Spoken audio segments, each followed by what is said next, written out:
evening, everyone, and welcome back to the World Online Racing YouTube channel for the next round of this PC Tier 1 season. Tonight, we take a trip across the Atlantic Ocean. We are headed to Texas, one of 3 American circuits on the Formula 1 calendar, but I gotta say, this is my favourite one. My name is Dan Field, and tonight, as always, I'm being joined by Nathan Richards. Nathan, how are you doing today? I am doing perfect, thank you, Dan. Great to be back alongside yourself for the WOR Tier 1 action. Of course, it's been a little bit of a while since we've been here, but of course, I'm sure we're going to get into some great racing. As always, of course, at the earlier part of the season, attendance was a bit of a worry, but we've changed dates. We're back on Thursdays, and I'm noticing we're getting a lot more of our full-time drivers turning up, which is what we love to see. Absolutely. I think we've got a decent grid tonight. Last time out in Qatar, Nathan, it was a fantastic showing up. I believe it's slightly less than last time, but still we've got a good set of drivers turning up for you all today at home. Before we head into anything, let's have a look at the results from last race. It was Freddie Rasmussen with a last lap overtake to take the victory. It's a Red Bull Sim Racing 1-2 with Jan Watmir finishing in second. And Duncan Hoffland rounding out that top 3. Ismail Fassi came home in 4th, with Julian Klaffenbach in 5th. 6th was Joris Krozen. Jan Halliday in 8th. Then Angelo Di Ortenzio he's in 8th. Jan Halliday's in 7th. I don't know where I've got my numbers mixed up. Tycho Hardy was in 9th, and rounding out the top 10 was Riccardo Benzoni. And then bringing you into the standings, it is still Nicolas Longuet on 75 points, fresh off a race ban for his incident with Julian in Brazil. See what he can do today, with Jan Watmir chasing behind him in second position, still a long way behind his Frenchman rival in front of him. Julian Klaffenbach, fantastic start to his season. He sits just 4 points behind second on 34, and then Ismail Fassi sits 4th on 27. It's an incredibly close fight between 4th and 9th. We've got Shanika Clay in 5th on 26, and then 4 drivers on 25 points. Tamas Gal, Freddie Rasmussen, Jan Halliday and Duncan Hoffland, and then it's Reese Linton just 1 point behind in 10th. But Nathan, talk us through that last race. Of course, you were here, I was not. I was a little bit ill last time out. You might still be able to hear it in my voice, but talk us through that race because it was fantastic. It was brilliant. We saw lots of drivers moving their way forward in the final parts of the race. I think the first stint was a little bit dull, just because around Qatar it's so difficult to overtake. But once drivers went into the pits and we saw that offset of those drivers going from the mediums to the hards, it did make it really interesting, because there was also a few drivers that went on to mediums towards the end, so they were all chopping and changing. We had some really good battles, and a little bit of an interesting one. I think it was Otis Lawrence made a bit of the large send, and unfortunately got given a 10-second time penalty for that. But I believe he's back here tonight, and hopefully doesn't get involved in that once again. Yeah, that was the lone incident from last time out in Qatar, which if you flash back a couple of years ago, still including Otis and Ishmael that was maybe one of the worst showings that I've ever seen in league racing, but a fairly clean Qatar, all things considered today. The incident, as described, Nathan just talked about it. It was a 10-second time penalty to Otis Lawrence for the incident with Joni Tormala. The reason for this was Otis was a significant distance behind Joni and failed to even get halfway alongside into a heavy braking zone with the contact, front right to rear left. And due to the distance behind braking, the stewards felt that a 10-second time penalty was worthy. On top of that, it was 10 penalty points to him. I want to touch on the penalty points because Nicolas Longuet, Nathan, we know that he is coming back from a race ban today. He's still got 21 points to his name. That is penalty points, by the way. He's on 75 actual points in the standings, but only 4 more points are required for him to take a quali ban. So in terms of discipline, Nicolas Longuet not having the best season so far. No, he's got to be a little bit careful, I think, with his racing etiquette, which has never normally been that much of an issue, but he's definitely had a couple of incidents here and there so far this season. I think the biggest one was certainly what happened between himself and Julian Klaffenbach at Brazil.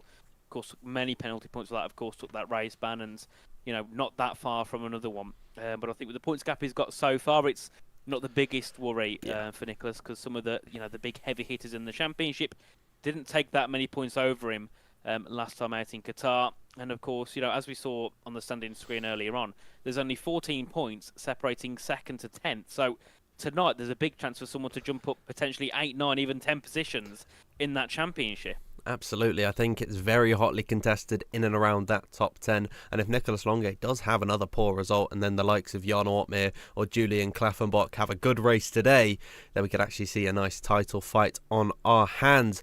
But enough of you and me, Nathan. I think the fans at home are not going to be too pleased that they've got no racing action on their screen. Well, I'm here to present you with qualifying. Now, we normally run the Q1, Q2 and Q3 format tonight, Nathan.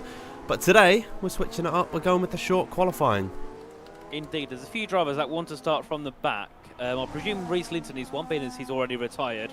But there was a couple of others as well, which choose not to do qualifying and would rather, try and work their way from the rear of the pack during the race. As we do have many of our cars that are taking part out on track, and one driver that I will be keeping an eye on tonight will be Jake Benham, of course. Last time out in season 18, he did take pole position in that race, so around here in qualifying, he's a very, very strong driver, and there's so many drivers on this grid that have been able to pose such a threat around this circuit in the past. And I think one of the main things as well is that there is no Jarno Opmeer here tonight, so of course in the championship that could certainly lose him a few spots. I thought Jarno was racing. He said he was available, but unfortunately not. He's definitely checked his name as available. I thought we had Jarno on the grid today, so that's a real shame, but we still got fantastic host of drivers today. One driver I'm quite unfamiliar with is the driver we're on board with. The first man out on circuit, it's Nelson Alves. I believe is a tier 2 driver. He's currently taking to the S's section, a very tricky part of this circuit. Now, the circuit of the Americas, it kind of takes inspiration from a bunch of different circuits and then mashes them into one. It's a Herman Tilke creation, and he's been a bit controversial with some of his tracks in the past. He's the man responsible for Sochi, so I think that enough should just get him removed from racing altogether. Sochi? I hate Sochi. I think Sochi's an awful circuit. He's got a few more misses as well, but I'd say that Kota's a good circuit. I think it's going to put out some great racing today. Yeah, definitely. I think Kota's still one of, in my opinion, the most underrated tracks on the calendar. Everyone hates it. I don't know if it's just because it's American, but everybody just seems to dislike Kota. I don't understand why. It's one of my favourite tracks to race on when I do dabble into racing now and then, and to commentate. It's really a nice track, of course. Luke likes the track as well, because we've been here every season since season 13. We've been here 13, 14, 15, 16 and 18. So we've been here on many, many occasions before. And a quick little bits of information about Nelson Alves. If you don't know who he is, as he sets his first lap time, he is part of the Williams team as a development driver, takes part over in some of the team events that Williams take part in.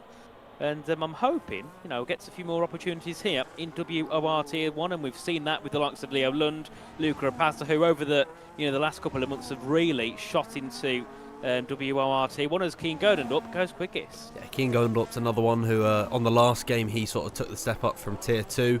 We're on board with Jake Benham, but he will come back into the pit lane as we see the first sub 1 minute 30 lap time coming out from Otis Lawrence, a 1 minute 29.936 from him, a decent effort to his name. Here's Tamas Gal up towards the line, can get close to that 1 minute 29, but not quite close enough. I believe Diego Zorzo was about to cross the line. He was invalid, and that would have been a slow lap anyways for him. So that sees the first run of laps over and done with. We're not used to actually seeing cars out on circuit this early in Q1. Of course, this is our only qualifying session today, but it's a very weird feeling to have, I gotta say. It is, and unfortunately, it looks like there's been an issue there for Nelson Alves, has unfortunately departed from the session. Hopefully, he'll get back in quickly and we can see him on track shortly. As we do have Alvaro Carreton starting a lap. Took pole here, actually, back in season 14. So has definitely got a little bit of a legacy, I suppose, around this track himself. We'll see what he can do this evening as he makes his way through that first set. As Dan said, it's one of those where everything just kind of bundles up together. And when you get into the flow, it's perfect. But if you mismatch any of those corners from turn 2 onwards, it just disrupts your whole first sector. So It's one of those where you've got to be perfect all throughout. You can't make a mistake here and there because it just disrupts the flow as he heads out of turn 10. Then, of course, down that long back straight where I think we're going to have limited moves today. I think that's not, something we're going to shy away from. But for the moves we do get, this overtaking zone here is so crucial for the race because you can get such a run in towards this little 90-degree hairpin. It's going to be a hot spot for overtaking, I think. Absolutely. And then it turns into this very tricky sort of beginning of the third sector.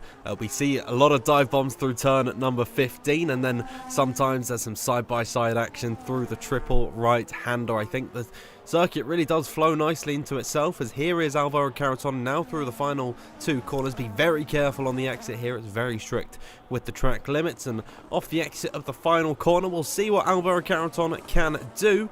It's 1 minute 30.282, a disappointing run from him there. We'll see if we can catch anyone else out on a lap.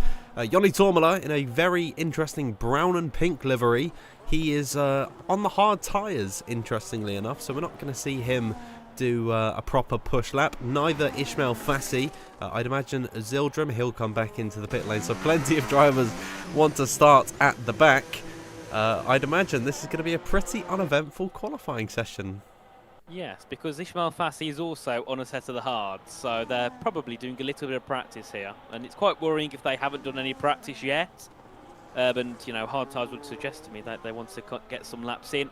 But it seems that Joni's taken a little bit of creativity out of Freddie Rasmussen's book. We know whenever Freddie turns up here for these qualifying sessions with the multiplayer cars, he always loves to have brown or pink or orange or something quite fruitful on his livery. And of course Joni going for that brown and pink livery himself. He'll head back into the pits and hopefully we'll see him get a lap on the softs shortly, as we do have Nicolas Longuet on track. And I've got to say, Dan, his livery might be my favourite. It's simple, but the green, and I presume it's metallic, it looks superb. It's a very nice looking car.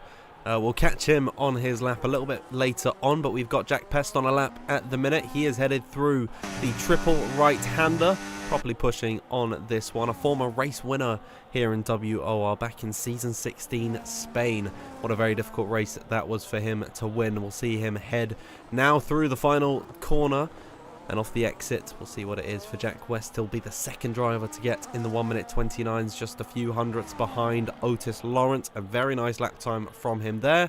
And it's disappointing to see that Nicolas Longuet Nathan is invalidated on his run. So with 10 minutes left to go, it is Otis Lawrence ahead of Jack West. Hamash Gal is in third. It's normally at this point that we'd actually see drivers coming out on circuit for the very first time. But today, shaking it up, of course. This is our one and only qualifying session, so we got to see who is the ones to watch to take pole later on. Indeed, as next to cross the line was going to be Josh Edo, but unfortunately went back into the pits. I think he was only 10th off what Jack West did in the middle sector, so it could have been a nice lap there from him. Jake Benham had an invalidation, so did, I think it was, as you said, Nicolas Longuet, and then Sergio Sobrino 6/10 off the pace. That's definitely not representative of what Sergio can do, so I presume we'll see him back out shortly for a better run there on his tyres. Jake is heading through sector 1 now, but that won't be a representative sector 1, so he'll be heading back in and going back out shortly once again, as we do see a couple more cars heading back out onto track to begin their second runs. We do see Otis Lawrence just heading through in towards turn number 18. We'll see what he can manage to do on this next run in his Alpine liveried car. It's a pretty nice looking car. I think he's done well to replicate the livery that he'll be running in the race. Thank the Lords in the heavens above that we are not going to have these multiplayer cars in the race. I believe we are switching to the F1 2025 cars. As we'll get a full lap with Otis Lawrence, your provisional pole sitter at the minute. Just a couple hundredths clear of Jack West, but of course Jack West set that time about 5 or so minutes later than Otis did, so track conditions were ever so slightly better with a little bit more rubber laid down. That leaves the advantage in Otis Lawrence's court, and he is up by a 10th already in that first sector. He's nailed the tricky bit. Now he's got to get the braking right in towards turn number 11, I believe this is, and then it'll be foot to the floor, headed down in towards turn number 12, as they'll open up the DRS a little bit ways down the straight around about here. That could make things interesting in the race, because if you're behind another car and then you get a bad run, it might be difficult to send the move in towards turn number 12. But now Otis Lawrence swinging the car in towards turn 12. We'll see the improvement in the second sector. He's up by just under a tenth and a half, Nathan. Indeed, as Julian Klaffenbach goes quickest at 129.887 from the R8G driver, as we did see as well, Ben Shabakonyi jumping up into P4 there for him. Of course, also part of the Alpine team along with Otis Lawrence. I'm not sure he drives in the Alpine here, but he is part of the Alpine team. As we do see Otis now heading through into the final couple of corners. Can he try and take that pole position away from Julian Klaffenbach up to the line? He does. A 6.47 from Otis Lawrence. That is a lap and a half from the young Welshman. And let's see who else can try and contend with that lap from him, as Tamas Gal already, I think, making a mistake in Sector 1. He didn't find any time, and we do have Kin Gonendorp on a lap. He's also lifted off there, so I don't know who's next actually to cross the line. It could be, I think, Joris Krozen maybe. Joris Krozen without a lap time on the board, and he's kept it valid this time by. He's set a decent first and second sector. Now he's just got to hook it up through the final couple of corners. A very interesting livery that he's got on here. Slightly chrome livery and then some very strange decals along the side. I'm not sure if I'm too big of a fan of that one, Joris, but through the final corner now and onto the power, we will see what Joris Krozen can do. His first lap time of the day is 1 minute 29.961. I think he'd like to do a little bit better than that headed into his final laps. At the minute, we've got Josh Edo on a lap, although he's a little bit further back down the order. So Nathan, have you spotted anyone else on a run? We have Nicholas Longay heading down towards turn number 11 at the moment. We'll see what he can manage to do in his replication of an Aston Martin car. Of course, as we say, championship leader. Took the 3 opening rounds back-to-back victories. Had a race ban in round 5. I don't think it was here for round 4. So we'll have to see what he can do here tonight as he makes his way through and towards 14 and 15. Of course, you want to take a late apex into there, then cut to the inside as you head your way onto the brakes, through in towards 16, 17 and turn 18. And then a couple of cars just moving out the way in towards turn 19, the penultimate corner. And then we'll see what Nicholas Longay can do to set his first lap on the board. It's a 6.47 for Lawrence. What can Longay do up to the line? Only P10, a 30.1. That is a surprise indeed. Yeah, not a great lap time there from Nicholas Longay. Here is Josh Edo in the all-black livery. He comes across the line in third position. A very nice run from him there. Jake Benham is beginning a lap, and I think Jake, I believe he's starting from the back, but he's just using up all his tyres for whatever reason, just to have some running time out on circuit. Now, normally at this point, we'd be talking about who's going to be eliminated from Q1, but what you see is what you get. This is the battle for pole position, and at the minute, we'll get the gaps on your screen. Otis Lawrence near 2.5 tenths clear of Julian Klaffenbach. He is in a league of his own at the minute. We'll see if that can carry on into the final couple of minutes. We've got 4.5 left to go. I just saw it pop up on the screen before the yellow flags come back out. As Jack West, he is coming into the pit lane at the minute, down in P6. We'll see what he can do in his final runs. Now, Nathan, it's just the calm before the storm. Well, we do have a couple of cars on a lap. We have Sergio Sobrino here, up by a couple of tenths in Sector 2. We'll have to see what he can do here on this lap, of course. Down in P15 with a lap 8 tenths off the pace. Certainly will be hoping to find more pace and decides to bail out and go into the pit. So he's going to have one run left in this session, and Jake Benham once again finds an invalidation. Won't be setting a lap this time around, as Nelson Alves on an improvement also heads back into the pit lane. So many drivers now just looking to not complete their laps, go back in and then get ready for that for one final run here in this qualifying session. As Jake hit the wall on his way in and luckily didn't get a DNF. The last time I raced around Kota, I got a little bit too big for my boots. I was leading by 30 seconds, so I thought, you know what, I'm going to end the race in the pit lane. On the final lap, I literally ended my race in the pit lane. I locked up and went into the barrier. Well, that's what you get for being cocky, Nathan. You've brought that along yourself. But now we're just in the waiting period. A couple drivers, well, Jack West is the first driver to come out on circuit. I think now is a good time to ask my favourite question. And I give my little spiel about how we pride ourselves on being World Online Racing. Let us know, everyone in the live chat. We want to hear from you where you're watching this race from. Myself and Nathan in what is becoming a very cold England now that we're out of the summer months, which is a real shame, I believe. I'm going to miss summer, but winter is on the way. Happy October, happy early Halloween to anyone celebrating. So yeah, let us know, everyone in the live chat, where you are from. So we're just waiting now, Jack, for Jack West to come along. We've got a couple of responses already. The lovely Lux saying England, beautiful spelling there. FVR Jake England. Watching all, yeah, from England. How dare I? FVR Jake is watching from Thailand. Let us know, everyone, where you are from and all sorts. So we're just stalling for time at the minute because Jack West, he's taken his sweet time, Nathan, on his outlet. Where are you commentating from, Dan? For the viewers to know. My bedroom. I'm in England. Yeah. I was going to say bedroom, a very nice country. Never heard of that one before. Here's an interesting one. We've got Riley Kelly watching from Texas. Well, I'm sure you'd be very happy to know where we are today. Casper Flygar watching from Denmark. F1 superfan watching from Sweden. Nathan, apparently you're in Saudi, according to I wish I was. Jake. I was there 3 months ago. Not quite now. I think the UK is a lot different to Saudi Arabia. We'll get all your responses in just a minute's time, because now, Nathan, finally, Jack West is on his lap. We do. And I'm going to take a quick picture on my phone and show you in a second, Dan, because for some reason Jack West doesn't have a front wing for me. There's not one on his car, so he's driving around without a front wing. But he's definitely not got damage because he takes turn one quite nicely. But Dan, before we get into it, of course, I'm going to hand over to you.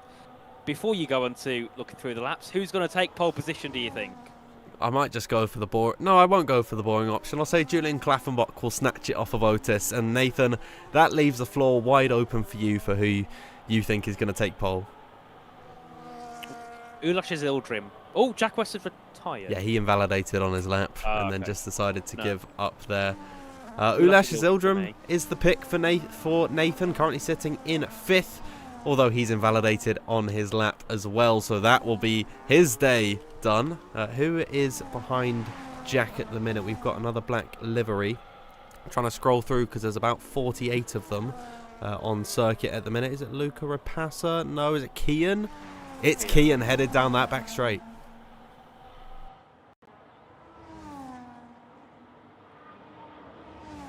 Dan? Apologies, I just wanted to take a sip of water. I was handing over to you, Nathan. Oh, sorry. I thought it cut out there. Normally, this is where I hand over to you and let you take the reins. But no, and now I've made Dan cough. Dear me, I'm killing him at the seams here.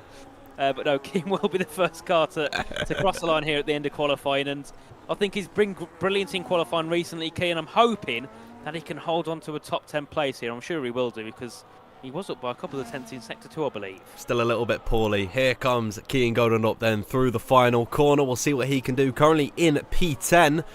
See if he can get himself on pole. No, he'll get himself onto P2 provisionally. That's a very nice effort from him there. Diego Zorzo is about to cross the line. See if we can drop back to Otis Lawrence, because I think he must be the man to watch at the minute. Currently dominating qualifying. He's led since the very beginning, and he's still in a very nice position now. Bence Jabokony gets himself into P4. Nelson Alves, I believe, has crossed the line in P11. A disappointing run from him there. Zildjian back into the pit lane. Jake Benham is able to snatch the front row off of Kian Goldenaup. Here comes Otis Lawrence now through the final few corners. He's got Nicolas Longuet, your championship leader, just up ahead of him as Sergio Sobrino is into 14th position. Where can Nico find himself? He'll get himself onto the front row, but no one, absolutely no one, is able to touch Otis Lawrence at the top of the order. And to stamp the authority of Alpine, it is Josh Ito getting himself onto the front row of the grid. A fantastic effort from all drivers battling for that final spot in the top 2. Julian Klaffenbach to the line with a 1 minute 29.7, but Nathan, no one could touch Otis Lawrence in qualifying. I mean, Otis Lawrence, what a lap that was there. A 5.93, a tenth, sorry, 1.8 tenths quicker than Josh Ito in second place. In qualifying so far, this guy is unstoppable. The laps he can produce are insane. I mean, even if he had the 6.47 which he was on, he would have still been on pole by over a tenth. So brilliant there from Otis Lawrence to take pole ahead of Josh. Then we had Julian in third ahead of Nicolas Longuet. Jake Benham, Joris Krozen, Keen Godendorp, Ben Shabakonyi, Alvaro Caraton and Ulash Zildjian our top 10. Then we have Jack West in P11, followed by Tamashgal, Nelson Alves in 13th, Sergio Sobrino and Luca Rapace up the top 15, and then we had Leo Lund and Diego Zorzo all setting laps. And then Linton, Tormala and Fashi chose to start at the back, so they didn't set a lap time, but there we go. Otis Lawrence, I mean, he's going to be a difficult one to beat in this race, I think it's safe to say, with the pace he's got and the fact it's not easy to overtake. This could be a race going all definitely towards Otis Lawrence. Yeah, incredible stuff from Otis Lawrence and Josh Edo to take the front row of the grid. We will digest the rest of that qualifying session in just a few minutes' time after a quick word from our sponsors at Next Level Racing and Grid Finder.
Welcome back into the commentary box, everyone, where we've just seen the end of qualifying. Short qualifying means we're getting straight into the race from this point onwards.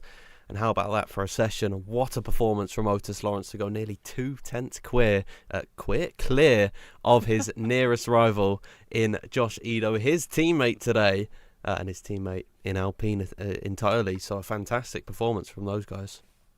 Yeah, indeed. I mean, Alpine now are in such a good spot because we've seen so far this season when they have been together at the front, they can lead a race so perfect. Otis and Danny, Josh and Danny, Otis and Josh, they can work so well together, and this really helps Alpine in looking to at least solidify a first place for Otis, or potentially even go and solidify that 1-2 in the race, because we know that a lot of the time, if you got two teammates together and they don't let anybody overtake, nobody's making moves. So this really does present them a good opportunity. But then again, you've got the likes of Julian and Keane who are, in and around that top 5. They'll also be quite eager to push forward. So, that's where we can see some interesting strategies come through. Drivers undercutting quite early to get that tyre advantage in the offset. Strategy will be key here.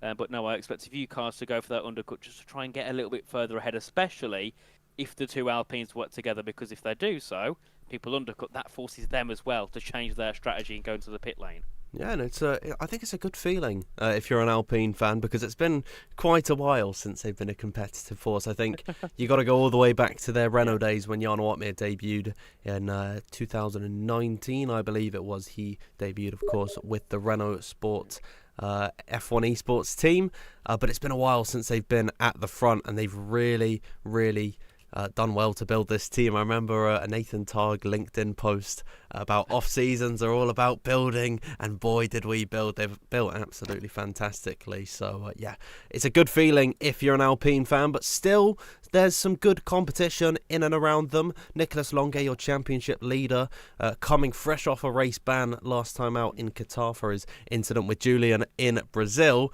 I don't think they'll be best pleased to be starting on the second row together.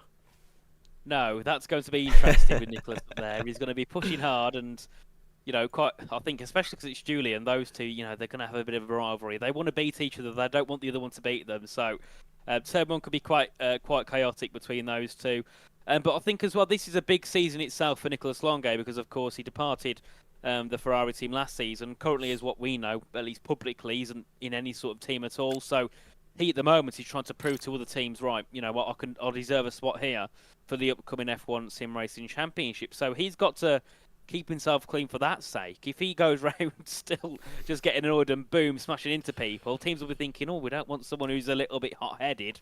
So no, Nicholas, it's definitely a big season for him to prove he still deserves a shot, because the fact that at the moment Nicholas Longe doesn't have a team in F1 Sim Racing to me is quite baffling. I mean, he might already have talks going underway, which I'm sure he has, but at least from what we know, there's nothing, and that is Is he quite not already interesting a part to of think of. Aston? Or am I just imagining No. that? He's part of the Aston Martin here, like when we saw Jarno Martin driving the Alpine, but I'm 100% sure he's not actually in Aston Martin. I'm gonna have to read up on that because I thought he was, but I'm not sure. We do have most drivers in the grid. I think we're waiting for just one or two to actually select their cars. Jake Benham and Ishmael Fassi are yet to select their cars, but I can run you through the grid. So in the McLaren, it's Jack West and Jake Benham. Then in the Ferrari, it's Leo Lund and Ishmael Fassi. Red Bull is Kian Gondorp and Diego Zorzo. Then Mercedes is Yoni Tormala and Luca Rapassa. Aston Martin is Nicholas Longe and Bence Jabot-Conyi. Alpine is Otis Lawrence and Josh Edo. Haas is Joris Krozen and Reese Linton. VCARB is Tamas Gao and Ulas Azildrum. Williams then is Nelson Alves and Alvaro Caraton. And rounding off the grid in the Kick Sauber is Julian Klaffenbach and Sergio Sobrino. So Nathan, I think with our shift to a Thursday, Yeah. it's definitely up the attendance. There's a few drivers we weren't seeing at all at the start of the season, like Otis Lawrence or Ishmael Fassi, Jake Benham, who were all out for a number of reasons. I think Jake didn't have a PC for a while, or like he didn't have a proper sim setup. Ishmael was on holiday. Now that we're getting into the swing of things on the new game, everyone's back from their summer holidays. And if you're still on holiday in October, fair play to you. You're living the best life you absolutely can. But we should hopefully, now that we are on a Thursday, get into a rhythm of more stacked grids like this, although we're not quite at the level that we really want yet. I mean, we're definitely going to get Jarno and Freddie back. Of course, Jarno has been here every round that we have been racing so far. Freddie as well has made his odd appearance here and there. So, you know, I think Red Bull definitely will, you know, on many occasions turn up with both of those two. And they are a driving force here in this championship. And then, of course, you know, we'll see all of our drivers, you know, hop along every now and then. Some of them come on for the odd race, or if it's a track they don't like, they'll think, no, I'm not going to bother. But I think the good thing about our calendar is, I mean, I don't think we have one at the moment for the, you know, the rest of the weeks, but normally we do have quite good calendars here for tracks where drivers do enjoy. I mean, if you had a calendar and the opening three races were Azerbaijan, Monaco and Singapore, I think they'd be saying, yeah, I'll pass. But we tend to have tracks that do promote racing, which is quite difficult on this game, I think it's safe to say. Yeah, absolutely. I think we you know, all the calendars that we have in WR, although they do like to chop and change, we've got sort of our favourites. We have Austria near, I think, every season. I don't think Here every season. it hasn't left the calendar at all since our inception in season 11. All the way back then on F1 2020 or 21, I can't remember which. I think it was 2020 towards the end of that. Then of course Brazil, I feel like, is on every calendar. Silverstone is a must-have.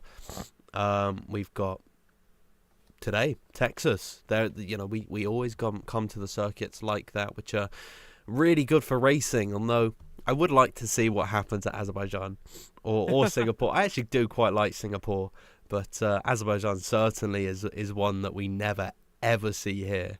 But maybe or Monaco. Yeah, we never get Monaco. I feel like on the PC side of things, we've had that maybe once or twice. But it's been a while since we've had Monaco. Get it back on the calendar. And they're just not popular circuits, and they're not great for racing. So it's all understandable. I genuinely think if we had Monaco on the calendar, we could go for our first ever race in WOR where nobody gets overtaken, because it's impossible to go side by side on this game, never mind around Monaco. So I think it would be nice for that experiment to see how bad is the game when it comes to overtaking, because Monaco certainly is the real stress test. But no, I'm hoping that we can actually get underway soon, because Bench Jabot-Conyi, of course, going to be our lobby host for today. So a big thank you to Bench for stepping in and sorting that for us. Just getting the grid sorted, and then of course we'll see as well where our bottom three are starting, because it was Reese, Yoni and Ishmael all chose to start from the back. So it's about also figuring out where they are in that grid order as well. We're going to have to stall for a little bit more time, because I've just checked in I've just checked in the chat. Joris Krozen's having some PC issues. Again? So You had them last week. yeah, and that's what Luke's even said. Oh. That if it's happening every week, he should restart it every time. So Joris, we're just waiting on him. Although he is back in the lobby now, so I think we might be ready to go. Everyone is readying up. Jake Benham's decided he doesn't want to select his car. That's okay. I'm sure we can. He's the only one that hasn't, so he will be in at the correct car. But now, Nathan, we're finally going to get underway, and it's so weird to be racing this early. I saw a comment from Witherkiller112, a fantastic name, saying he doesn't know if we explained, but why did we short quali? It was because too many drivers wanted to start at the back. There was no point in doing a full qualifying format when Q1 was going to be a complete waste of time. Q2 would have been trimming some fat, and then Q3 would have been half an hour down the line. So he just decided to streamline everything, go straight into short quali. And I tell you what, Nathan, I think it's a very nice change of pace. Sometimes when that Q1 session, the first 8 minutes, nothing happens, it tends to drag on a little bit. I mean, I've spent all day at uni, so it means I can get a lot closer to going for dinner and having a relax for the evening, ready for the weekend. But yeah, I mean, on Sundays it'd be even more of a nightmare because I've got to be up at what time. But luckily tomorrow I'm not at uni. I have Fridays off, so I can, relax a little bit. Have a bit of a lie-in tomorrow. And well, I don't think there's any racing tomorrow at all. There is obviously PSGL, but I'm not there because I've chose, unfortunately, to watch Birmingham City play football, which I think is, not always the best to do with my mental health. Condolences to you, Nathan, but good to see you getting into the student life. That was me for the last 3 years, and now I'm back home indefinitely. Return to be a normal adult. God, yeah, at some point. Responsibilities. The job market's tough, I'm telling you. The job market is very, very tough. But enough about myself and Nathan's personal lives that are incredibly boring. And I've just seen Witherkiller saying that try being a United fan. I'm a Brentford fan, so it's a pretty good result for me on the weekend. But I mean, you can have WOR to cheer you up. So exactly, I mean, you've got win-win. WOR, you've got myself and Nathan, and you've got circuit. There we go. It's nice and sunny here in Texas, as it normally is. And we're getting ready to start this race. We're just in that awful waiting period where we don't know when it's going to start. But Otis Lawrence and Josh Edo starting on the front row. That is a statement from Alpine, a team which has been dormant for near enough 5 years at this point. I feel like they've tried it out with so many different drivers, have just never really hit the nail on the head. But I think now, finally, they've sorted themselves out. Indeed, and now we get the point of where we say every time, why can't we have a countdown? But we have got, so tyre-wise, everybody's on a medium, apart from one car, which will leave everyone to figure out that surprise. That's the mystery, isn't it? Is it a soft? Is it a hard? Who is it? We'll never know. I'm glad, Nathan, that we've got the actual teams as well. The F125 cars. It beats having the randomness that is the multiplayer lobby, because the drivers don't actually know. They won't have to fend with that today, but they've got to fend with a very difficult turn. Number 1. Here we are. 5 red lights. And we are underway. Otis Lawrence getting a slow getaway in comparison to Josh Edo, who's going to look up the inside of his teammate in towards the first corner as they go side by side. They're fanning out further back behind. Can they all get through cleanly? There's a Williams struggling. That is Alvaro Caraton, but it's Otis Lawrence leading from Josh Edo. Joris Krozen scrapping it out with Nicholas Longue as they weave their way through the S's for the first time. It's been a very clean getaway, it seems, Nathan. It certainly has been, and we have 2 cars on the hard tyres. It will be Nicholas Longue and Jake Benham both opting for that alternate strategy, as further back we do see Ben Shamakonyu looking to make a move. He's fighting with Sergio Sabrina for 14th. We've got the 2 V-cars actually battling for 11th and 12th there in towards turn 10.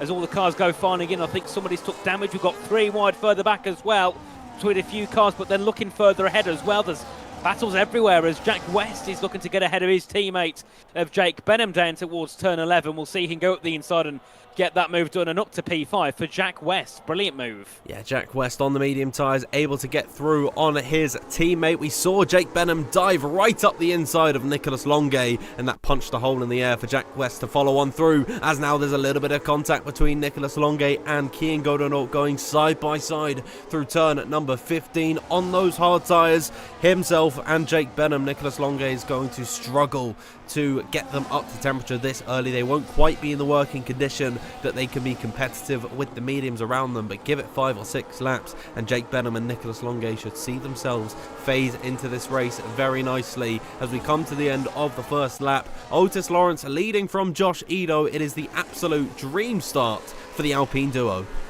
Certainly, as we do see Leo Lund as well making a move, looking to P8 in that Ferrari car, as his teammate Ishmael Fassi makes a move, gets ahead of Reese Linton. Of course, these two chose to start at the back, and well, actually they do carry it side by side into the S's, but now Ishmael gets his way and gets up into 17th place. Further ahead, we can see Alvaro Caraton looking to try and get ahead of Nicholas Longay. Of course, behind him it is Tamas Gal, who looks to be a little bit better in the race today. Of course, we've seen in the past where Tamas Gal can do brilliant in qualifying but struggle in the race, but so far his pace is looking quite decent at the moment, as we're on lap 2 of 28. Further back we have Diego Zorzo looking to go ahead, and Johnny Tormalat still stuck at the rear of the field as we head down towards turn 11, and Julian Klaffenbach looking to the outside of Josh Edo. And that's one thing here that Alpine have got to be careful of, Dan. Eventually Julian's going to try and just break the chain and get a move ahead, and they've got to react quickly. Yeah, it's in Alpine's best interest to slipstream off each other and swap positions. Josh Edo can just look to the inside down that back straight and then get through on Otis Lawrence,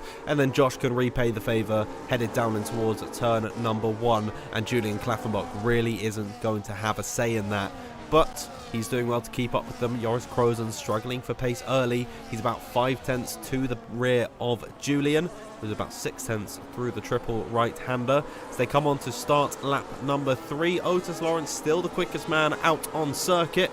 Julian Klaffenbach, he's ducking out of the slipstream. He's not making any intentions of a move. He's just trying to cool the engine ever so slightly and really settle into this race. It's smart for Julian because he knows that he won't be able to really fight it out with these two. He's completely outnumbered, so he'll remain in P3. And Nathan, we've already seen the first penalty of the day. We certainly have, and it will be Diego Zorzo. He's been involved in quite a lot of battling at the rear of the field, so not surprising if he's managed to, get himself into a situation where he's been pushed wide or something's happened, as Nelson Alvarez as well taking a 3-second penalty. He's up in 12th place, and that's not going to be good for him if he wants to try and score his first points on debut, as we do see Johnny Tormalat looking to get that move done. And surprising that Johnny hasn't moved forward, as he's yet again been overtaken by Diego Zorzo and stuck in 20th. Whoa, and here's Julian Klaffenbach to the outside line of Josh Edo. Josh does defend to that inside line, but he is struggling to keep up with his rampant teammate in front of him, Otis Lawrence, who really got a better exit off of turn at number 11.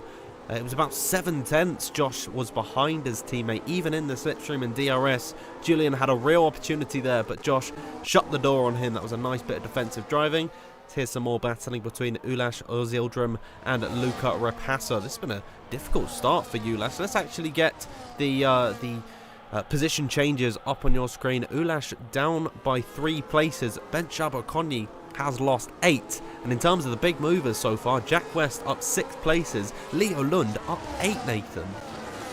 Indeed, many drivers making a really good start in this race so far as we continue our way on, and Leo was for a moment looking to get ahead of Keen Gerdendorp and jump into 7th, but couldn't quite get that move complete. And I've got to say, I am surprised by the amount of overtakes we've had so far in this race, as Ben Shabakonyi there looked for a move on Luca Rapassa into the S's, but had to back out as they made their way through there. And then crucially as well, Ulash Ozildrim nearly losing out DRS there to Nelson Alves. Got that gap up to 9.5 tenths of a second, but comfortably brings that gap back down as we continue our way on. But of course at the front it's still the 2 Alpines with a decent gap ahead of Julian Klaffenbach, who also you can see pulling out of the slipstream, isn't bothered about being right on the back of the 2 Alpines. He's just concise, staying there in that DRS.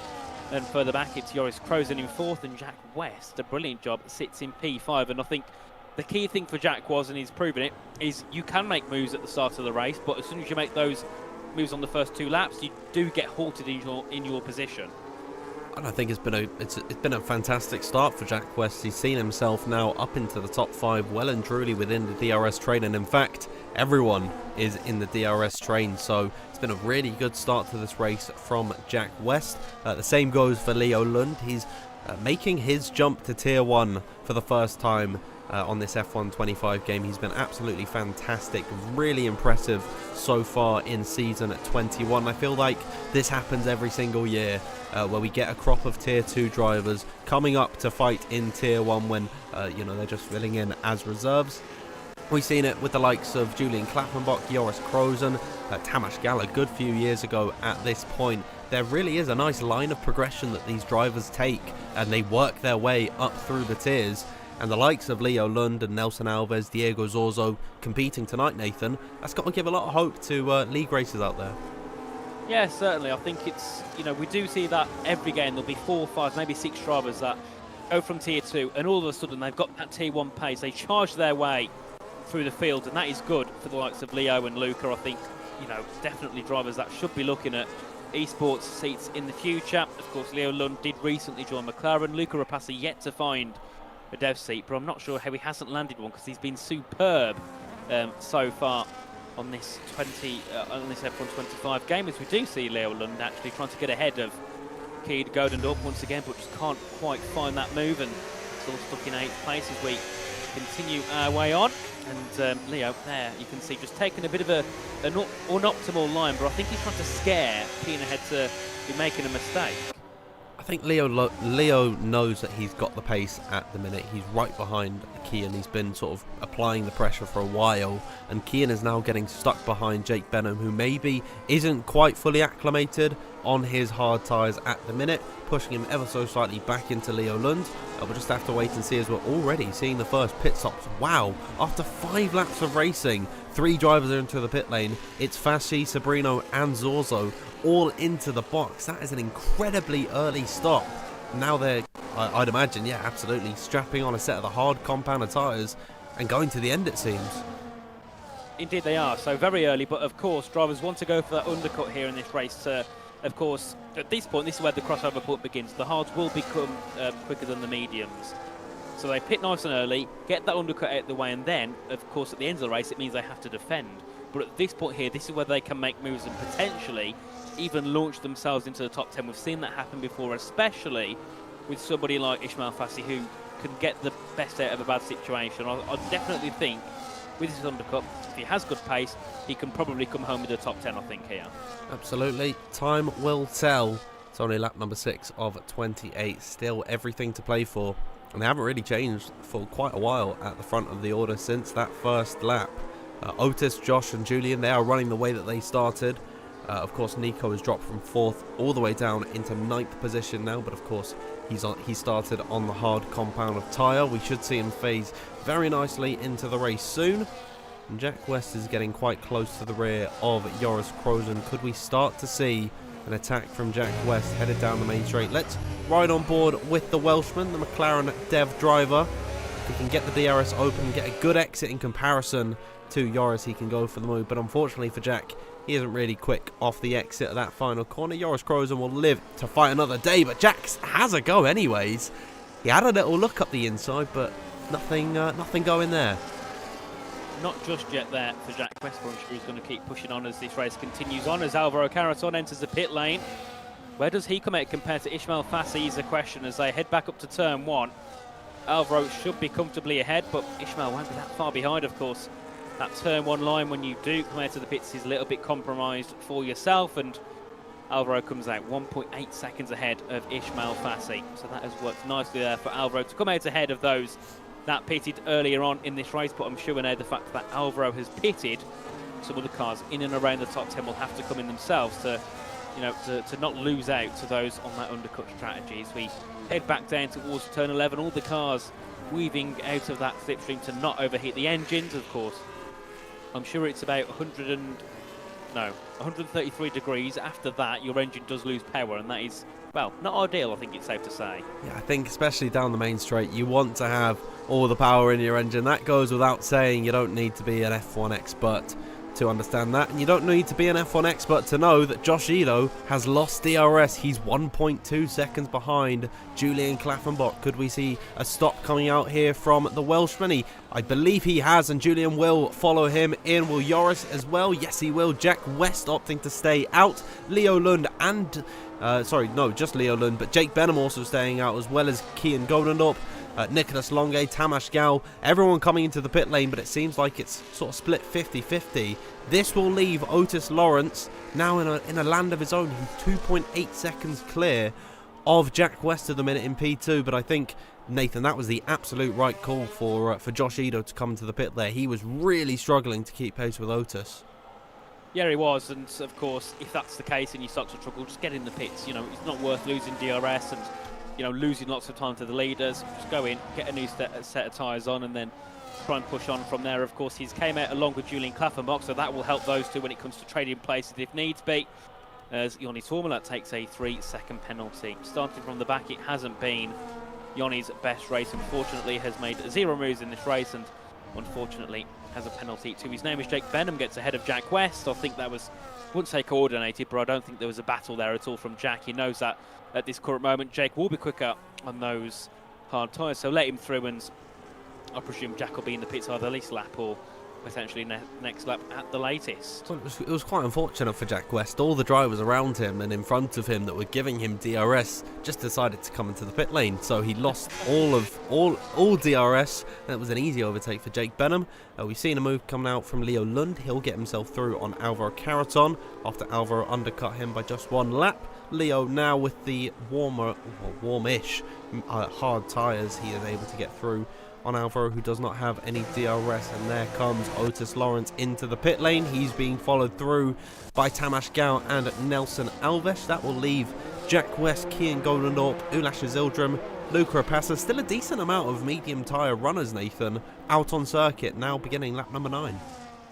Yeah, indeed, as we of course do see a few more go in, of course, and Jack and Kian, they'll probably head in soon. Otis Lawrence there just getting past his teammate of Josh Ito. It was Julian Klaffenbach goes through ahead of Josh, and I think it was a little bit of a miscommunication there between the two Alpines. Josh let Otis through, but I think Julian as well thought, right, we'll pounce and go through as well, and Joris Krozen was very close to making that move ahead of Josh Ito, so a brilliant move there.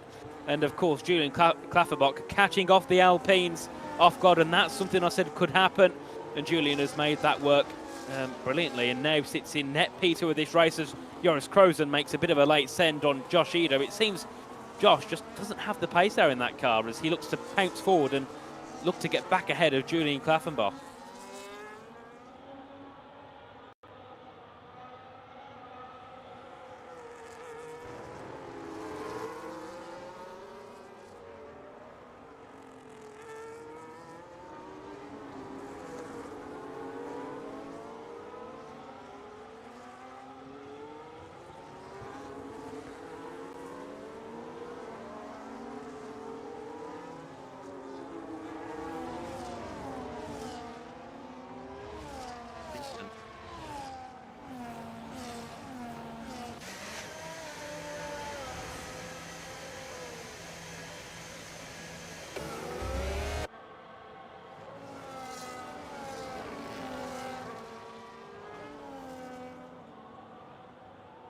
I presume they know at this point a 2 or 3 lap undercut for, offset for them isn't going to help them that much. So they've got to go above and beyond and maybe get a 6 or 7 lap offset, you know, to make that fight at the end worth it, so they can just push through the field and get those moves done. If you're wanting to fight for the top 5, as Luca Rapassa takes a penalty, you don't want to be having a 1 lap offset to Otis Lawrence or a 2 lap offset to Joris. It's not going to work. You need to have quite a large offset on this game to make a move. So either I'm wrong or I'm right. I'm hoping I'm right, and that'll sound like a genius, but I'm sure now I've said that, they're all going to pit this lap, and they'll be absolutely fine, as we do see Nicholas Longe making a move, gets ahead of Keen Gerdendorp, and I presume that Jake and Nico probably around lap maybe 16, 17. I think is normally the common ground for pitting off medium, off hard, isn't it, around most tracks?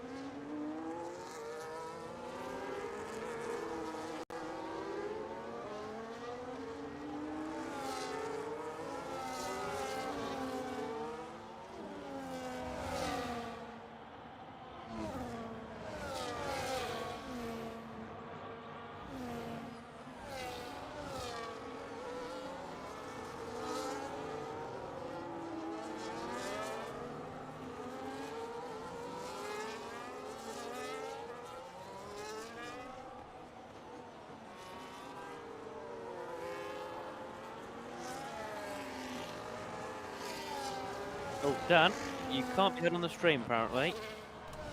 I muted myself to cough. Whoops. That is me still recovering from the cold. And I've just been talking to myself. I have to mute myself, of course, because I don't want to, really, I don't want to let you hear that, of course. But apologies there. I am here. It's not broken or anything. But yes, I'll talk about the penalties in a minute, Nathan. We've just seen Jack West come into the pit lane. Now he's all the way down in 17th position. He's got a lot of work to do. He certainly has. He's going to look to push forward and make some moves. He was up in 5th before he chose to make his pit stop. So I think for Jack West, I think 5th is minimum for him here in this race as he makes his way into turn 10 and continues on up towards turn number 11 as we do see Bench Shabakoni closing in on Luca Rapasa, but no move made there for him. Stays in P6 currently as they make their way around, and Tamas Gal getting that move done on Sergio Sobrino. Nice move from him up into 15th place. That does put him into net P8 at the moment, and that would be really good here for Tamas Gal. Of course, has taken a win in this season. I think it was round 4, and will be looking to try and do that once again. Yeah, Tamas Gal, we've always talked about him not having the pace in the race, but that is something that he is greatly improved on in this game, taking a win earlier on in the season. Joni Tormala is into the pit lane. Now he's one of 5 drivers carrying a 3-second time penalty. I was touching on this when I was muted because I didn't want you to hear me coughing or anything. But this is a very easy circuit to get a 3-second time penalty on for multiple track limits. We've seen Luca Rapasa, Diego Zorzo, Reese Linton, and of course Joni Tormala that we have touched on, and Nathan Alves is the other one as well. Nathan Alves? Nathan Alves, he's got a penalty, yeah. Nelson Alves. Nathan, oh, you're Nathan. Nelson Alves. My mind's all over the place today. Oh, dear. Well, yes, it doesn't change the fact that he's got a 3-second penalty because it is so easy around this circuit to take a penalty for the track limits. And I'm wondering when we're going to see that happen for the likes of an Otis Lawrence or a Julian Klaffenbach or a Josh Edo, someone in that fight, which could really alter the way things go. I mean, I think it's a given. Somebody's going to be unfortunate and take a penalty near the top. It happens every race. As we continue on, Jack West makes another move into 15th ahead of Sergio Sobrino as we head down towards turn number 11. And Leo Lund trying so desperately to get back into DRS of Joris Krozen, lost it since he went into the pits a couple of laps ago, and they're looking to try and get back within it and keep on the back of Joris Krozen as we head our way through into the final sector. And that gap has finally came under a second, so potentially a little bit of DRS aid here for Leo Lund on the next lap as Kian Gernandorp comes into the pit lane for his first pit stop of the race, and I hope only one for him, as we then of course still see Azildrim, Ben Shabakoni and Luca Rapasa stay out on those medium tyres. They are going for such an offset here, aren't they, in this race? I'm starting to think, is it going to be even possible for them to work their way back up the field?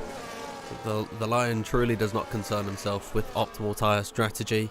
Ulas Azildrim, he is just loving life at the minute in P3. Same goes for Ben Shabakoni and actually Luca Rapasa, but they really do need to start thinking about that pit stop because, you know, they're 7 laps older at the minute than once they come into the pits, they'll have a 7-lap gap to the likes of Ismail Fassi and Sergio Sobrino, a 6-lap gap to Alvaro Caraton, and then 5 to the rest of the field, and that will only increase the longer that they stay out. So it'll be easy for them to make the moves, but they might be too far behind for it to even matter.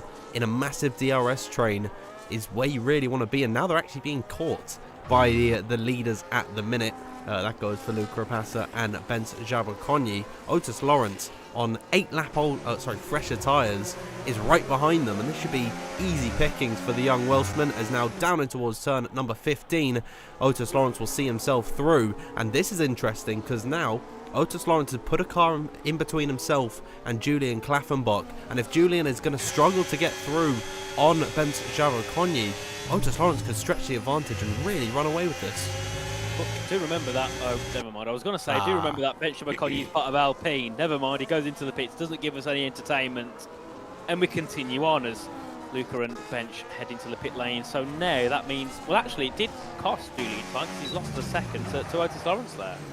he's out of the DRS range. So now Josh Ito could ramp it up a little bit. He's got a decent bit of battery, as you can see on his dashboard there, that he is now using to really close the gap to Julian Klaffenbach. And we could actually see Josh Ito size up a move potentially down in towards turn number 12, which is by far the most popular overtaking opportunity along this circuit. And Otis really is pushing. Julian is struggling to get back within that 1 second window, and I think they've already crossed the detection point. So now Julian Klaffenbach isn't going to have any DRS. This is an easy opportunity for Josh Ito, who will get the DRS open. He's on the battery now, and he's following in the wheel tracks of Julian Klaffenbach. This will be an easy move up the inside for Josh Ito. Julian Klaffenbach will defend very heavily. They make a little bit of contact there, but they've managed to keep it in a straight line. Julian will try and cut back on Josh Ito. That could have been very, very scary there, but I think Josh has just about held on.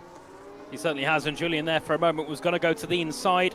Couldn't quite get to the inside, and well, there we'll concede that P2 spot to Josh Ito, who continues on now in that second spot. And of course, Otis Lawrence will lift off to give his teammate DRS, and then they can continue on with their 1-2 as it currently stands. As we do see Ulash Azildrim heading to the pit lane for the V-Carb team, and then of course the only two left there on track that haven't pitted are the two hard starters, that being Jake Benham and Nicholas Longay, as Luca Rapassa takes another penalty. 2 penalties now for him, down in 19th. Certainly a race to forget for Luca Rapassa as we continue on. And Tamas Galos had a really good recovery here. He was, I think, down in like 14th, 15th. He's now up into P11 on the back of Jack West, who has made his way back into the top 10. And next for him will be Ismail Fassi. I'm excited to see what Jack West can do. He's got the freshest tyres out of anyone in that top 10, and he's right on the back of Ismail Fassi. He's got 5 lap fresher tyres then, so it really could be a good opportunity for Jack West to close the gap and make some moves, and you'll be able to see him on the exit. This is where the tyres will really come into play for Jack West, and as I say that, he gets absolutely dropped by Ismail. But now, headed down the straight, could Jack West go for a late send here, as he'll follow in the wheel tracks of Ismail Fassi, close the gap ever so slightly? But alas, it's so difficult to make a move whilst in the DRS train. So Jack West, maybe he's got to do it through the tricky corners where you really wouldn't expect to move. Possibly turn number 15 up ahead. He's right on the rear of Ismail Fassi, and in towards the braking zone they go. That was a late send from Jack West, and in fact he's ruined his exit ever so slightly. Slight bit of wheel banging between himself and Ismail Fassi, but Jack West will find his way through. A very nice clean move there from Jack West. He gets himself up into 9th. He certainly does. A nice move from Jack. And next on his list will be Alvaro Caraton, who's also had a good race, sitting in the points currently in 8th, but I'm sure Jack will get that move done and jump up into 8th himself as we head back up to turn number 1. Further back we do have Kean Gernandorp now closing in on the back of Sergio Sabrino. I'm sure we'll see him go to the inside. He certainly does. Up the inside goes Kean, gets ahead of Sergio, up into 13th place for him. Of course, he was also one of those that pitted quite late off of those medium tyres.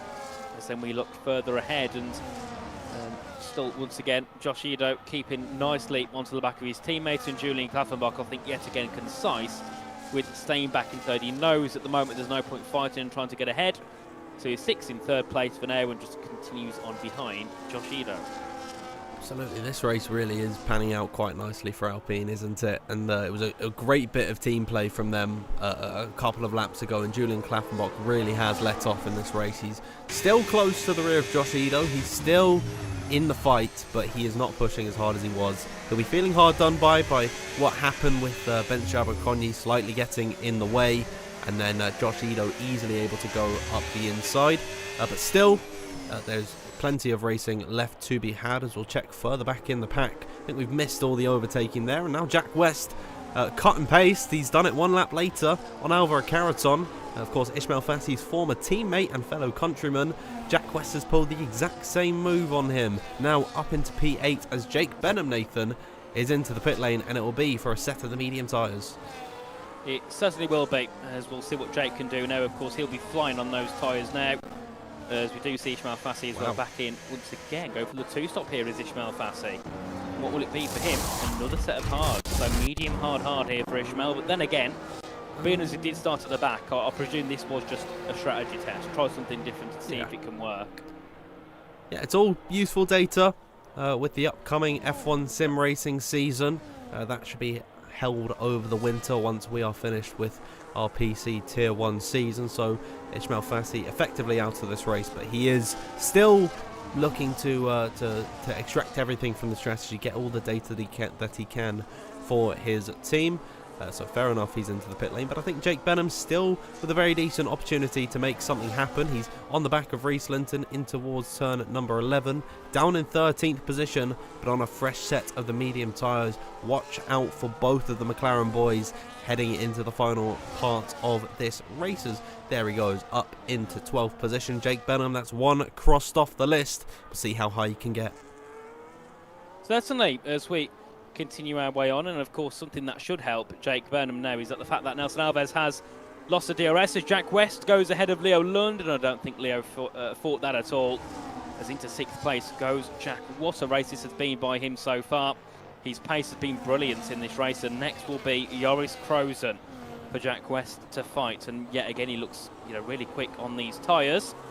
As we continue on, and as Alvaro Caraton into the pits again, as Nelson Alves takes another 3-second penalty. Is the 2-stop potentially on the cards here? Because Alvaro is quite concise with it himself. I thought maybe it was just a test for Ishmael, but Alvaro was in the points and still chose to go for that other pit stop. I don't know, I think they can definitely make it to the end on one set of tyres, and I just don't think it's worth losing all of the time that you actually do lose in a pit stop. So I think maybe once again Alvaro Caraton just testing the strategy, seeing what can happen. Of course, he pitted alongside Ishmael very early on in this race. We could potentially see Sergio Sobrino come into the pit lane, but I'd imagine the likes of Otis, Josh, Julian, all the leaders at the minute who are in the fight for a race win today, they're going to stay out on circuit. I wouldn't imagine they come into the pits, as we are still watching Jack West at the minute with 3-lap fresher tyres than Joris Krozen. And now this gets to the real testing phase of this race for Jack West, because he's up with the leaders. He's on the precipice of a podium position. These guys aren't going to want to give this one up too easily, and still in that DRS train, it'll be very, very difficult for Jack West to make any moves. But I think he's done it 3 times in a row. Is it going to be another late send in towards turn number 15? You bet your bottom dollar it is. And in towards the corner they go. Little bit of a squeeze there from Jack West on Joris Krozen, but he gets the move done. I don't think Joris will be too happy about being forced out there by Jack West, but nevertheless, Nathan, he's into the top 5, make that top 4 as Nicolas Longuet finally comes into the pits. Indeed, and Nicolas Longuet will drop all the way down to probably around maybe 16, 17, might even go to the to 19th here as we continue on with Jake Benham, taking the fastest lap of the Grand Prix. It was 3.6 seconds before they entered Sector 3. Into Sector 1 on the next lap, it's 2.5. His pace is ecstatic so far on these brand new medium tyres, so his main aim will be get the moves done probably by lap 6 or 7 on these tyres. He wants to get the overtakes done, because otherwise he's going to end up struggling, because eventually his tyres will get to a point where they're not good enough to, just charge forward and overtake. He needs to use them now and get those moves done ready, and then of course it's just relaxing and just settle down to the end. Yeah, the mediums are a good tyre, but they don't last forever like these hards seem to do. It was 18 laps that Nicolas Longuet was able to pull off. So definitely these guys can get to the end on their set of the hards. As Jack West, he's closing to the back of Julian Klaffenbach, but I sense it's going to be something very similar to what we've seen. He's got 3-lap fresher tyres than Julian. He'll close up through turns number 13 and 14 and then go for the very late send. It is cut and paste for Jack West. And as I say that, of course, he doesn't go for the move, so Jack will remain in P4 for the time being. Still a decent bit of racing left to go. It's 9 to go next time by. Still anything can happen. And Alpine, whilst they're looking untouchable, Julian Klaffenbach, he's losing DRS. Indeed, as we continue our way on in towards the final couple of corners once again, and Benham will now be looking to get the move probably done by the end of Sector 2 here ahead of Tamas Gal, as we head our way back up to the top of the hill once again. Ulasha Zildrim ahead of Joni Tormala, jumps up into 13th place. Of course, he also pitted late on these tyres, so it will be interesting to see where he can get in this race, as we do see Ben Shabakoni looking to make a move up the inside of Joni Tormala. It's going to be close on the exit. Joni still keeps it side by side and does keep ahead for the time being, but I'm sure Bench will be looking for the move in towards the S's. That's going to be close to contact. Oof. And somehow, Yoni Tumala comes out ahead. Yeah, that was pretty scary there. I think Bench, he backed out at the very last moment as Kian gets himself another 3-second time penalty. Apparently we've been pronouncing the name wrong, but we're not being corrected on it. We're not Dutch. Of course we can't pronounce these names properly, but instead of just pointing it out that we're flawed, maybe tell us how to pronounce it. As here's Jake Benham. He's finally got towards Tamash Gal, and he'll get through on him. Jake Benham, I know I can pronounce that name, up into P7. Indeed, 7th place for Jake as Luca Rapassa jumps up into the top 10, and what a race it could have been for him without those penalties.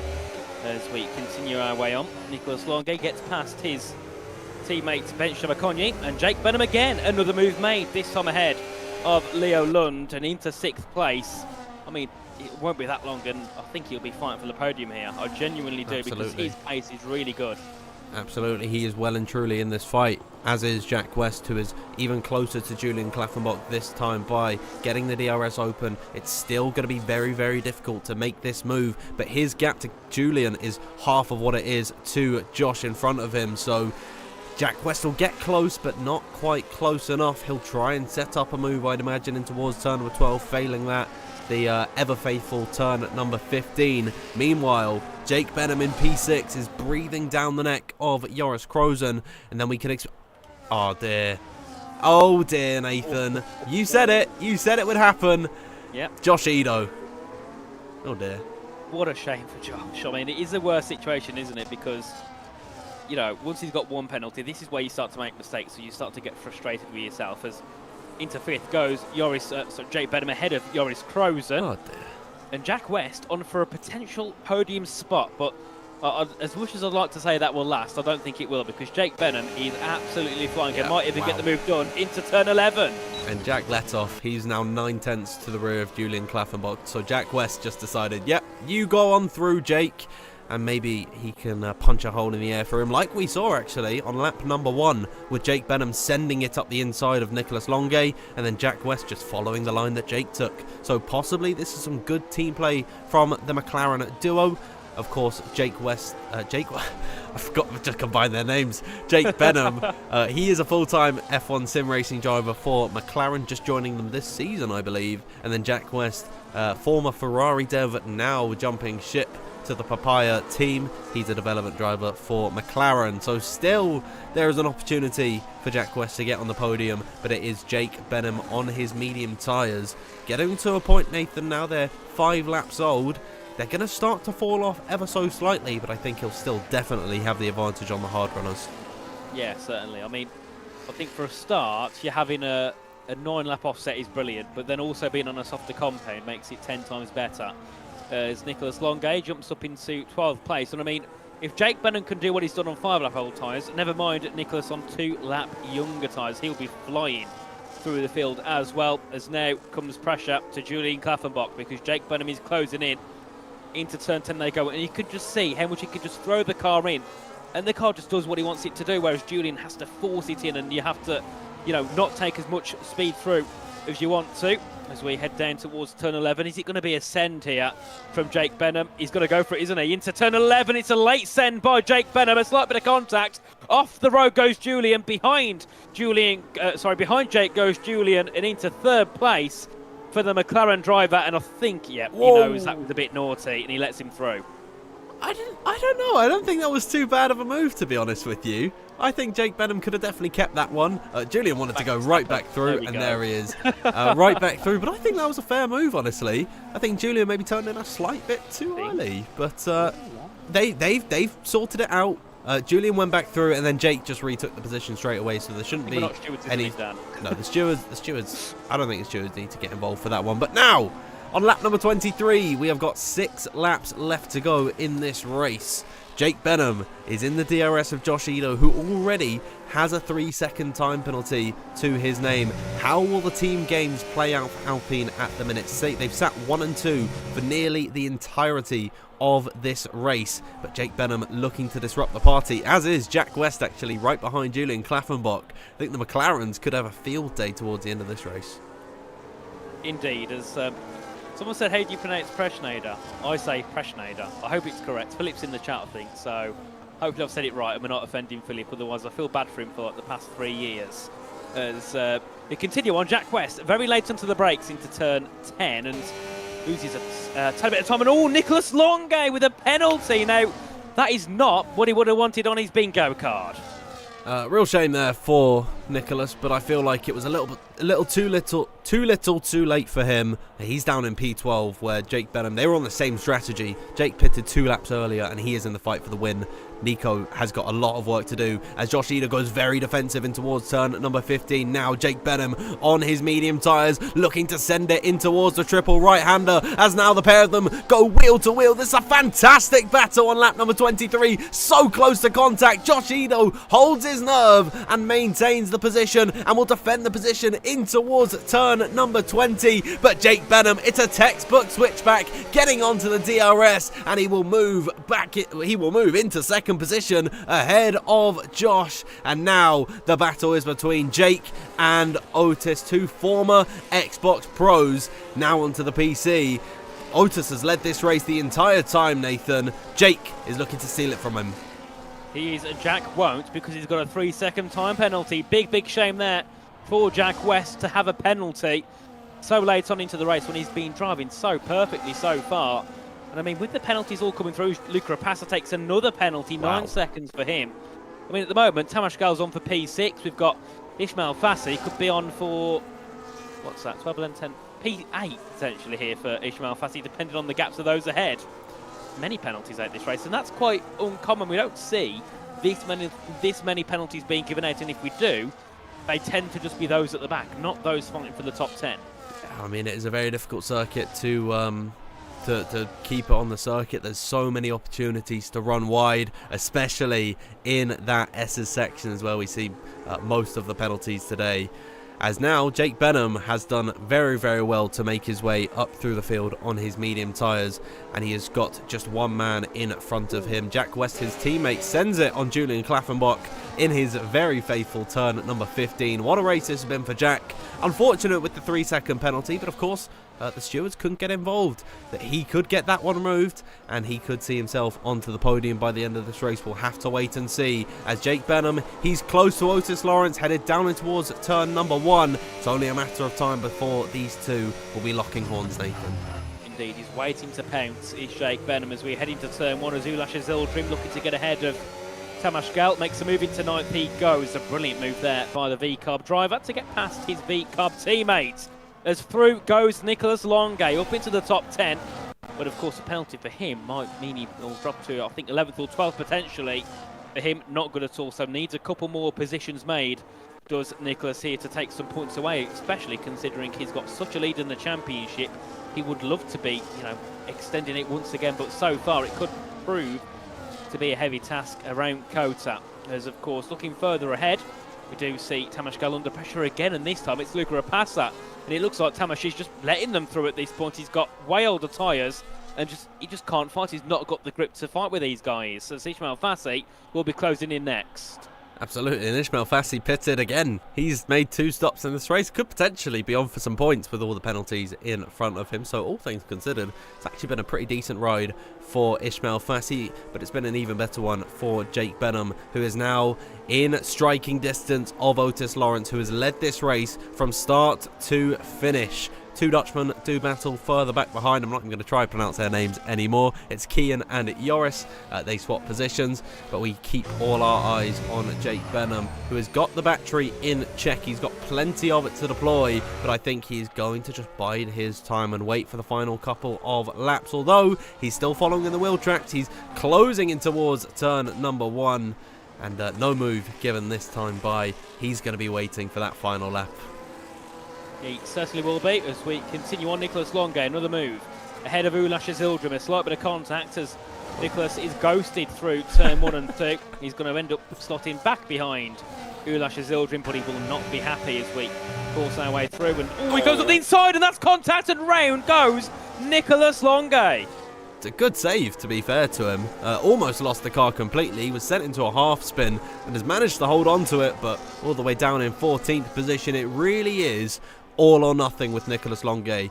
Your championship leader, he is won 3 races this season. The other races, he scored absolutely no points whatsoever. So, yeah, that is just the way it goes. And here we've got a little fight panning out for the lead. Otis Lawrence defending very, very hard to the inside line. Jake Benham getting angsty in that McLaren cockpit. Will send it to the outside to try and get the better run through turn number 14. You can see how tentative he has to be on the power. Otis Lawrence defending very heavily towards the inside line, and Jake Benham not able to find the move this time by, but he's getting agonizingly close to making that move stick. Otis Lawrence giving everything to defend this win, but Jake Benham, he's feisty at the minute in P2. He certainly is, and I've got to say, what a recovery by Ismail Fassi, of course. He was up in the top 10, pitted for a second time in the race, and now it's P9, and could be on for a really good result here, could Ismail, but of course the main battle is for the lead of the Grand Prix.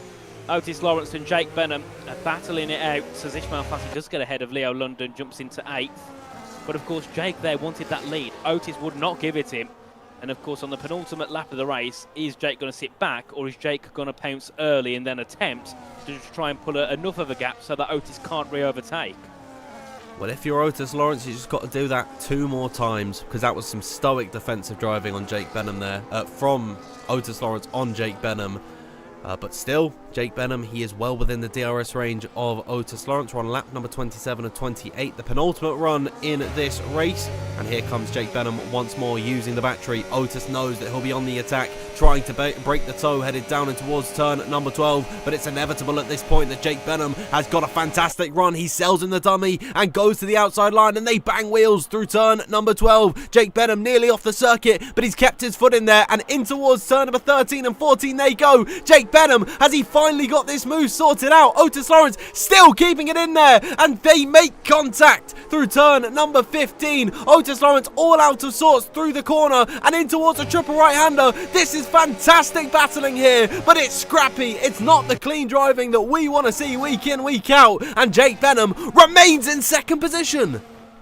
Otis Lawrence, superb defending here on the penultimate lap of the race as we head onto the final lap of Koto. Of course, now it's going to be time for Otis to defend wherever he can, because Jake will be looking to pounce whenever possible. Into turn 1 we go. No move that time, is a little bit too further back as we head in towards the first sector. Reese Linton retires in the pit lane, not being his best race after starting down at the bottom of the field, as we do see further back a couple of cars switching and swapping places. But Jake Benham now needs to gain time before we get to turn 10, and then it's pounce down to 11 and try and retake the lead through the final sector. But that's where Otis has been brilliant in defending. Jake has got to try something different, try something outlandish to not give Otis that opportunity to defend.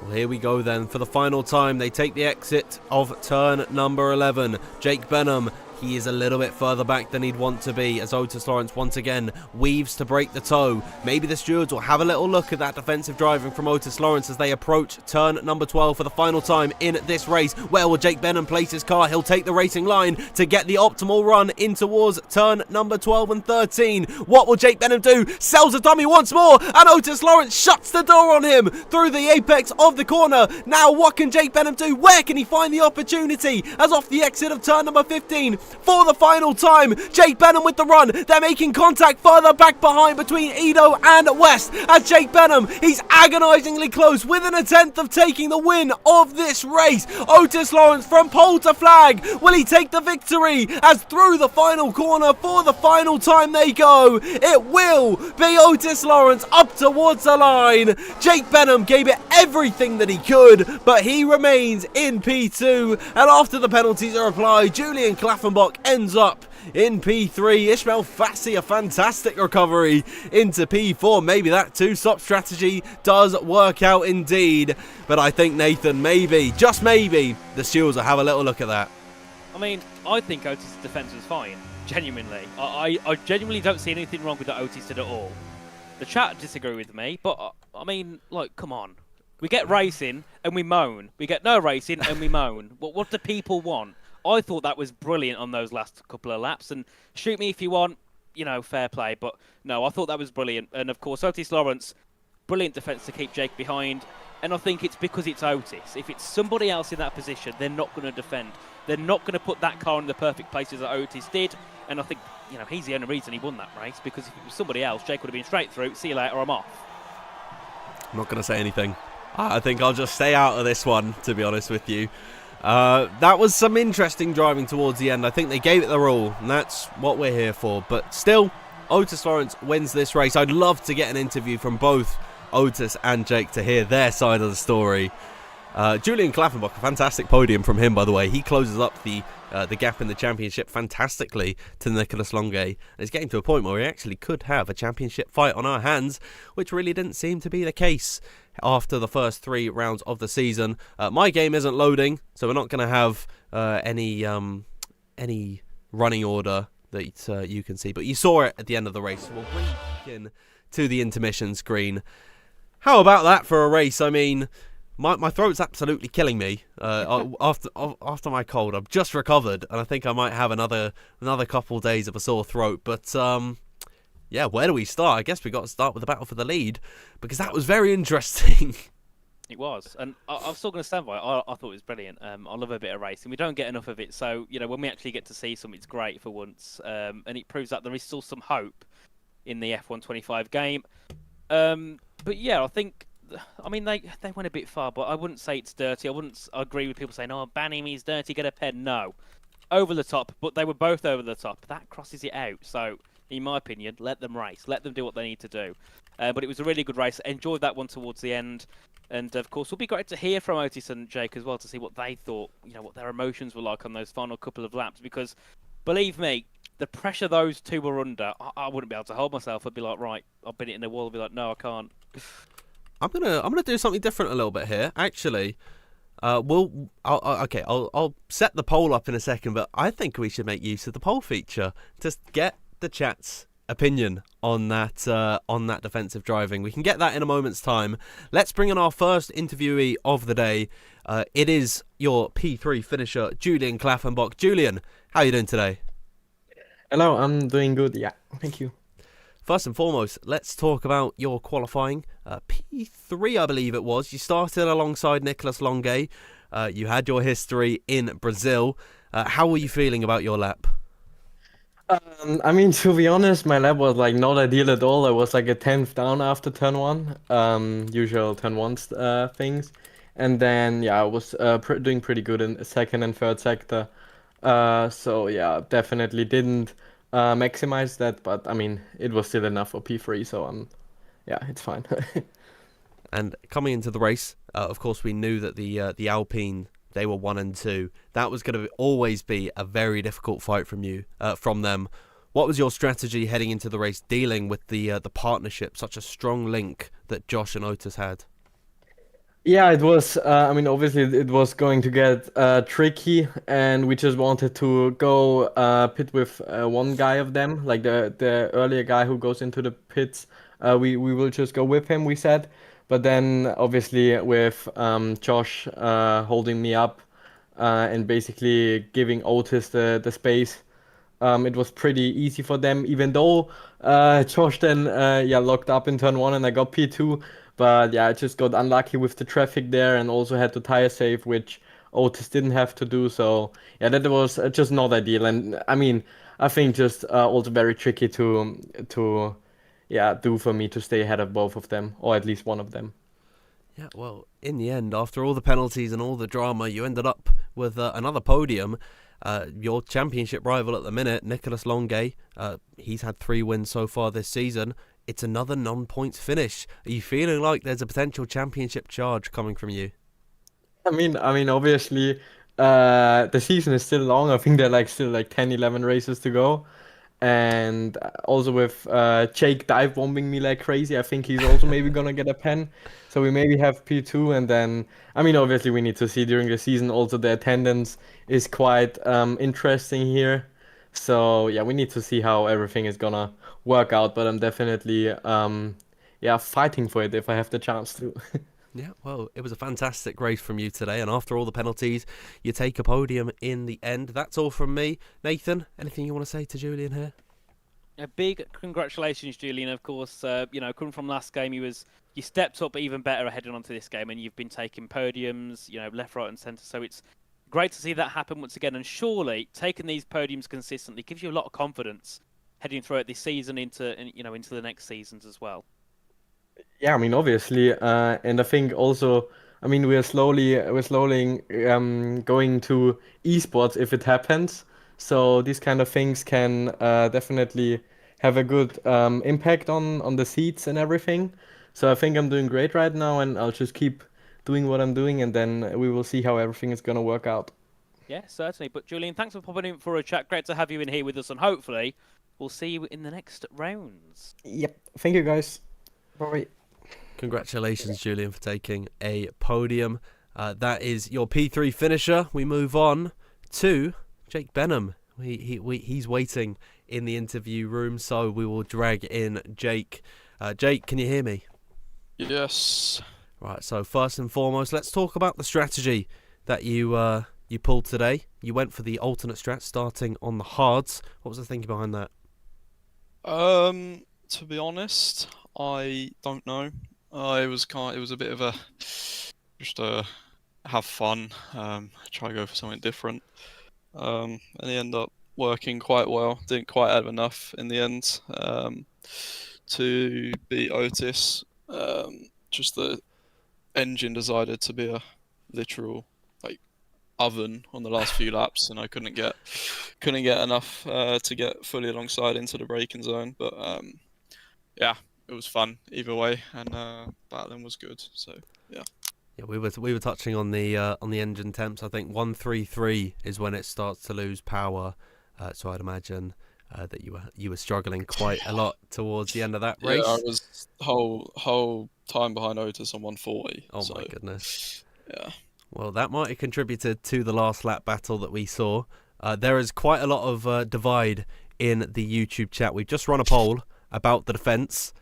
It is split 70-30. 70% of the viewers are saying that the defence from Otis was not clean. What's your opinion on that?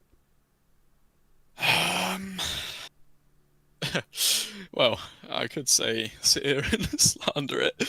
It was definitely a reactionary move, but I'm not sure I care that much to go into being salty about it. It was a fun race either way, so yeah, GG's to the two Alpines. Yeah, absolutely. And I've just got one more question. It's not really about the race. I just want to know what it's like to be in a Discord call with Jack West during a race, because I'd imagine that must be difficult. Yeah, no. No, Jack's alright, honestly. He gets a lot of slander, but I don't know what he did tonight. I don't know if he killed anyone tonight, but yeah, no, Jack's fine, to be honest. No, we do love Jack here, but we saw actually his contact right at the end with Josh, so who knows what happens. Maybe the stewards will get involved. That's all from me. Nathan, anything you want to say to Jake? Jack. A big congratulations, Jake, on that result. Of course, it was hard to the end, but unfortunately, you couldn't quite take the win this time around. But surely having results like this, like I said to Julian, does give you a bit of confidence heading through into the next upcoming rounds, which I'd like to say what track we're off to next, but I don't have a clue. I don't know if the calendar's been released yet, so... Yeah, I mean, obviously, well, for me, more than probably others, I use this as a lot of esports testing. But yeah, when good results happen, it's also a plus, a bonus. But yeah, it's just for me, league racing at the moment, it's just about having fun until we get the ins and outs about esports. So yeah, no, it was fun either way. Yeah. Indeed, and of course, one quick thing before we let you go. Of course, you took P2 here today. Of course, you took pole back in season 18. So is this one of those tracks that you always perform well at, no matter what? No. To be honest, it's historically up there with Qatar, which was last week as well. And they're the two worst tracks for me historically in F1 esports. I don't even think I scored a point there. So yeah, having those two back to back was a bit of a chore in the last 2 weeks. But yeah, hopefully I can make these two improve going into the season. And yeah. Indeed. Anyway, Jake, thanks for joining us. Pleasure to have you in here for a chat, and hopefully we'll see you in the next upcoming rounds. Perfect. Cheers, guys. Thank you, Jake, for joining us. Your P2 finisher today. That concludes our interviews. No Otis, unfortunately. He normally does hop in with us for a little chat, but unfortunately, he's not going to be joining us today. What do we touch on now? I guess that brings us to the end. I'd like to actually just bring attention to some of the discourse in the live chat. I think Jake put it very nicely. He was not upset with Otis, and whatever your opinion is, just remember, which is what Jake said as well, it's a bit of fun. That's what league racing is. It's just having fun, because that's what we're here for. We're here to play our game and play with our very expensive machinery that, you don't want to be having a bad time on that. You want to be having fun. So, all I can say, whatever the result is, I'm sure the stewards will have a little look at it. Just enjoy it.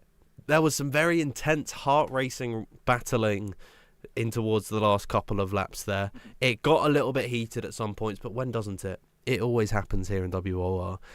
The best thing you can do is just, take it as best you can. Don't let, that's all I can really say. So, yeah, how about that, Nathan? We do have some news regarding the calendar. So, Woohoo! unfortunately, Dan, we're off again next week, break Aw. week. But then we're back for an interesting track, Australia. I like Australia, It's not too bad, but racing will be interesting there. I think we're going to see a lot more of the last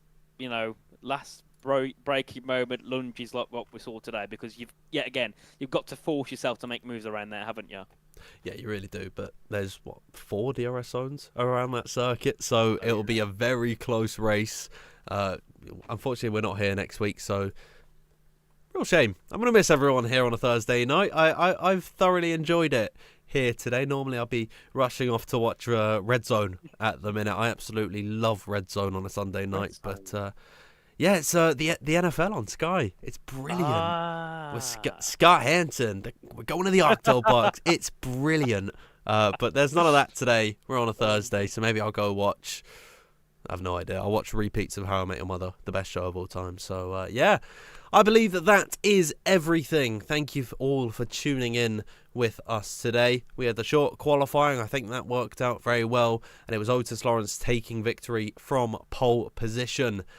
Next time, we are headed to Australia. But until then, we are done for this evening. If you haven't already, make sure you follow WOR on our social medias. It's at WR League, OR League on Twitter or X, whichever one you prefer. And then on TikTok, it's World Online Racing F1. If you haven't already as well, subscribe to the YouTube channel. It's the big red button beneath our faces, so you can't miss it at all. And if you want to keep up to date with our with all the World Online Racing news, you can join the Discord. The link will be in the description. If you want to follow myself on Twitter, it is at DanfieldF1_, and if you want to follow Nathan, it's RichieF1 with the I's replaced by a 1. Next time, we are headed to Australia, but for tonight, that is everything. Thank you everyone once again for tuning in. We'll see you next time.